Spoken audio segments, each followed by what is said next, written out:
प्रिय विद्यार्थियों, आज हम 9वीं कक्षा का संस्कृत विषय का 11वां पाठ पढ़ रहे हैं। पाठ का नाम है पर्यावरण। पर्यावरण प्रदूषण विश्व की भयंकर एवं ज्वलंत समस्या है। प्रस्तुत पाठ नाट्यांश के रूप में पर्यावरण को ध्यान में रखकर लिखा गया एक लघु निबंध है। वर्तमान युग में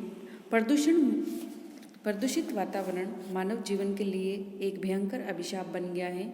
नदियों का जल भी दूषित हो गया है, वन वृक्ष विहीन हो गए हैं, जंगल जो है वो वनों से रहित हैं, मिट्टी का कटाव बढ़ने से बाढ़ की समस्या बढ़ती जा रही है। इसी प्रकार अनेक परिस्थितियों का हमें सामना करना पड़ रहा है। ऐसी परिस्थितियों में हमारा कर्तव्य है कि हम पर्यावरण के संरक्षण के उपाय करें, वृक्षारोपण करें, नदी जल की स्वच्छता का ध्यान रखें, ऊर्जा के संरक्षण, तालाब, कुएं, उद्यान आदि के निर्माण और उनको स्वच्छ रखने के लिए हम प्रयत्नशील हो, ताकि जीवन सुखमय एवं उपद्रव रहित हो जाए। तो पाठ पढ़ना शुरू करते हैं। इस पाठ में इन सभी समस्याओं के बारे में और इसके निराकरण के बारे में विचार किया गया है। प्रकृति समीक्षा प्राणी नाम संरक्षणाय यतते। जो प्रकृति है वो सभी प्राणियों की, सभी जीवनधारियों की जो जीवन धारण कर रखा है, उन सभी प्राणियों को भली भांति उसकी रक्षा करती हैं। संरक्षणाय का अर्थ होगा रक्षा करती हैं। इयं सर्वान् पुष्टाणि विविधे प्रकारे सुख साधने चे तर्पयति। ये सभी का पोषण करती हैं और अनेक प्रकार के सुख के साधनों को से तृप्त करती हैं, देती हैं। पृथ्वी जलम तेज वायु आकाश चे अस्या प्रमुखानि तत्वानि। जो पर्यावरण है उसके 5 तत्व हैं। पृथ्वी, जल, तेज का अर्थ होगा यहाँ अग्नि, वायु और आकाश, ये सभी इसके प्रमुख तत्व हैं। तान्येव मिलित्वा प्रकृत्या व अस्माकं पर्यावरणं रचयन्ति। कि इन सभी के मिलने से या पृथक रूप से ये सभी मिलकर या अलग अलग हम सभी प्राणियों के पर्यावरण को बनाते हैं। आव्रियते परिते समन्तात लोक अनेन इति पर्यावरण, जिससे चारों ओर या सभी ओर से, परिते मतलब चारों ओर, समन्तात मतलब सभी ओर से ये लोक घिरा हुआ है, वह पर्यावरण है। यया अज्ञात शिशु मात्र गर्भे सुरक्षित तिष्ठति। जैसे अज्ञात मतलब बिना जन्मा बच्चा अपने माता के गर्भ में सुरक्षित रहता है, तथैव मानवे पर्यावरण कुक्षो, उसी प्रकार मानव जो है वो प्रकृति के गर्भ में सुरक्षित रहता है। परिष्कृतं प्रदूषण रहितं चे पर्यावरणम अस्मभ्यं सांस्कारिकं जीवन सुखम सद्विचारम सत्य संकल्पम।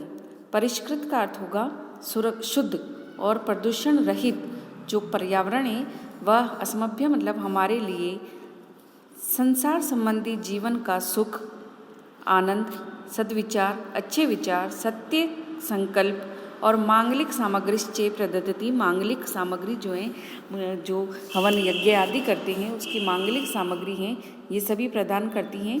प्रकृति कोपे आतकेतो जने किम क्रतुम संभवति। प्रकृति के कोप से भयभीत हुआ, डरा हुआ व्यक्ति क्या कर सकता है। प्रकृति का प्रकोप कैसे? जलाप्लाव मतलब बाढ़ से, अग्नि का भय आग लगने के डर से, भूकंप पे धरती के हिलने से, वाच्या चक्रे आंधी तूफान से, उल्कापात आदि से। उल्कापात मतलब कि जो अंतरिक्ष से गिरने वाली उल्काएं हैं उनसे, आदि से, संतप्तस्य मानवस्य कौ मंगलम। इन सभी से संतप्त का अर्थ होगा डरा हुआ मानव का कल्याण कहाँ संभव है। अतएव अस्माभिः प्रकृति रक्षणीया, इसलिए हम सभी के द्वारा इस प्रकृति की सुरक्षा की जानी चाहिए। तेन चे पर्यावरण रक्षितं भवति, जिससे पर्यावरण सुरक्षित होगा। प्राचीन काले लोक मंगलाकांक्षिन् ऋषियो वने निवसन्ति। इसमें प्राचीन काल में जो लोक मंगल का अर्थ होगा जनता के कल्याण को चाहने वाले जो ऋषि लोग थे वो वनों में निवास करते थे, जंगल में। यतो ही वने सुरक्षितम पर्यावरणम उपलब्ध्यते स्म, क्योंकि जंगल में ही भली भांति रक्षा किया हुआ पर्यावरण प्राप्त किया जाता था। तत्र विविधा विहगा कलकुजित स्त्रोत रसायनम ददती, वहाँ जो जंगल है वहाँ पर क्या था कि वहाँ अनेक प्रकार के पक्षी की, विहगा मतलब पक्षी की, करलव या कूजन से वहाँ अमृत के समान कानों को अच्छी लगने वाली, श्रोत्र का अर्थ होगा कान, कान को अच्छे लगने वाली ध्वनि जो थी उसका रसायन का प्रदान करती थी, जो वनों की पशु पक्षियों की जो आवाज़ थी। सरितो गिरिर निर्जराश्चे अमृत स्वादु निर्मलम जलम प्रयच्छति, जो सरितों का अर्थ होगा जो नदियाँ, और गिरि निर्जर का अर्थ पर्वतीय झरने, पर्वत से निकलने वाले जो झरने थे वो अमृत के समान निर्मल स्वच्छ जल को देते थे। वृक्षा लताश्चे फलानि पुष्पाणि इंदन काष्ठानि चे बाहुल्यतेन समुपहरति, और वृक्षों से, पेड़ों से, लताओं से फल, फूल और ईंधन जलाने के लिए लकड़ी आदि की अत्यधिक मात्रा भली भांति रूप से भेंट स्वरूप हमको प्राप्त होती थी। शीतल मंद सुगंध पवना औषध कल्पम व प्राणवायु वितरंती, शीतल वनों की जो शीतल मंद मतलब धीरे धीरे, और जो सुगंधित पवन थी, जो वायु थी, वो सांस लेने के लिए, प्राणवायु मतलब औषधीय आदि के समान प्राणवायु जो थी वो भी वितरण करती थी, उसका भी वितरण करती थी। परंतु स्वार्थ अंधो मानवः तदेव पर्यावरणम अद्य नाशयति, लेकिन अभी वर्तमान समय में जो स्वार्थ में अंधा, मतलब में अंधा जो व्यक्ति हैं, मानव हैं, वे पर्यावरण का आज उसी पर्यावरण को नष्ट कर रहे हैं। सब अल्प लाभाय जना बहुमूल्यानि वस्तुनि नाशयन्ति, बहुत ही कम लाभ के लिए, बहुत ही थोड़े लाभ के लिए मनुष्य जो हैं वो अत्यधिक बहुमूल्य वस्तुओं का विनाश कर रहे हैं। जना यंत्रगाराणाम विषाक्तम जलम नद्याम निपातयन्ति, जो लोग हैं वो कारखानों का जो जहरीला, यंत्रगारा का अर्थ होगा, यंत्रगार मतलब कारखाने, कारखानों का जो जहरीला विषाक्त जो जल है वो नदियों में डाल रहा है। तेन मत्स्य आदिनाम जलचराणाम चे शनैनेव नाशो भवति, उस गंदे पानी से जो जल में रहने वाले जीव हैं, मछली आदि जीवों का क्षण भर में ही नाश हो रहा है। नदी जलम अपि तत् सर्वथा अपेयम जाते, और जो नदियों का जल भी है वो पूरी तरह से पीने योग्य नहीं रहा। मानवा व्यापार वर्धनाय वन वृक्षान निर्विवेकम छिदन्ति, और जो मानव हैं वो व्यापार को बढ़ाने के लिए, अपने व्यापार को बढ़ाने के लिए, निर्विवेक का अर्थ होगा या विवेकपूर्ण व्यापार को बढ़ाने के लिए वनों को काट रहे हैं। तस्माद अवृष्टि प्रवर्तते, जिससे वन से, जिसकी वजह से वर्षा का न होना बढ़ रहा है, क्योंकि पेड़ पौधे नहीं होंगे तो अत्यधिक पेड़ पौधे होंगे, वहीं वर्षा अधिक होती है, तो पेड़ों को काटा जा रहा है। वन पशवस्य शरण रहिता ग्रामेशु उपद्रवम विद्यति, जो वन में रहने वाले जो पशु हैं वो भी शरण रहित हो गए हैं, क्योंकि अब जंगल में उनको आश्रय नहीं मिल रहा है तो गाँव में उत्पाद मचा रहे हैं।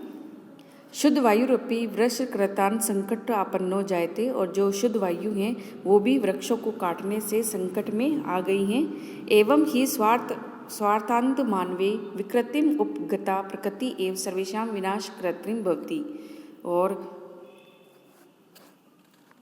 इस प्रकार मतलब में अंधे हुए मनुष्यों द्वारा विकृति को प्राप्त हुई ये प्रकृति, मतलब विनाश को प्राप्त हुई ये प्रकृति उनकी विनाश करने वाली हो गई है। विनाशकर्त्री मतलब विनाश करने वाली, मानवों का ही विनाश करने वाली हो गई हैं। विकृतिम उपज्ञते पर्यावरणे विविधा रोगा भीषण समस्याश्च संभवती, प्रकृति के विकृत होने से कैसे विनाश वाली कैसे बन गई है कि पर्यावरण के विकृत हो जाने से विभिन्न प्रकार के रोग, भीषण समस्याएं आदि पैदा हो गई हैं। तत् सर्वम इदानीं चिंतनीयम प्रविभाति, तत् सर्वम मतलब अब ये सब इस समय चिंता का विषय हो गया है। धर्मो रक्षति रक्षित इत्यार्थ वचनम, इससे शब्द, इस लाइन का अनुवाद होगा कि रक्षा किया हुआ धर्म रक्षा करता है। हमारे द्वारा सुरक्षित किया हुआ धर्म ही, लोक ही, संसार ही हमारी रक्षा करता है। पर्यावरण रक्षणम अपि धर्म सवेवांगमिति ऋषिये प्रतिपादितवन्ते। पर्यावरण रक्षणम अपि कि पर्यावरण की सुरक्षा करना धर्म का ही एक अंग है। ऋषियों द्वारा ये कहा गया है, प्रतिपादित किया गया है।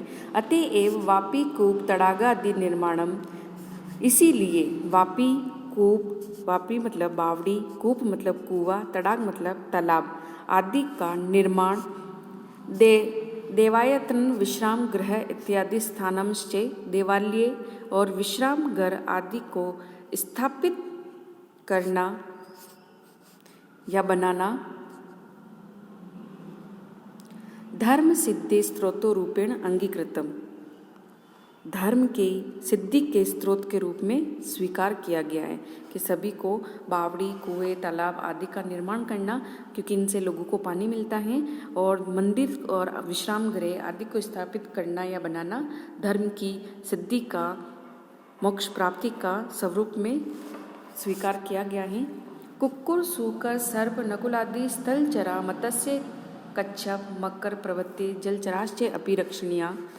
कुक्कुर का अर्थ हो गया यहाँ पर कुत्ता, सूकर मतलब सुअर, सर्प मतलब सांप और नकुल मतलब नेवला आदि स्थलचल मतलब थल पर, इस भूमि पर चलने वाले प्राणी, जीव जंतु, और मत्स्य मतलब मछली, कच्छा मतलब कछुआ, मकर मतलब मगरमच्छ आदि जो जलचर है, जो जल में निवास करने वाले जीव हैं, इन सब की रक्षा की जानी चाहिए, इन सब की रक्षा करनी चाहिए। यतते क्योंकि ते मतलब वे, स्थलमलानाम अपनोदिन जलमनानाम अपहारिणश्चे, क्योंकि ये सभी क्या करते हैं, धरती की, स्थल की, धरती की जो गंदगी है उसको दूर करते हैं, करने वाले, और जल की जो गंदगी है उसको दूर करने वाले ये जीव होते हैं। चाहे थल पर निवास करो, चाहे जमीन पानी के अंदर, ये सभी पानी को और भूमि को सुरक्षित करने, उसको, उसकी गंदगी को दूर करने वाले होते हैं। प्रकृति रक्षया एवं लोक रक्षा संभवती इत्यत्र नास्ति संशय, कि धरती की सुरक्षा करने से ही लोगों की सुरक्षा संभव है। इस प्रकृति की सुरक्षा करने से ही इस लोक की, संसार के सभी लोगों की सुरक्षा संभव है। इसमें किसी भी प्रकार का संशय नहीं है, कोई भी संदेह नहीं है। इसलिए हम सभी का कर्तव्य है कि हमें अपनी प्रकृति को सुरक्षित रखने का प्रयास करना चाहिए।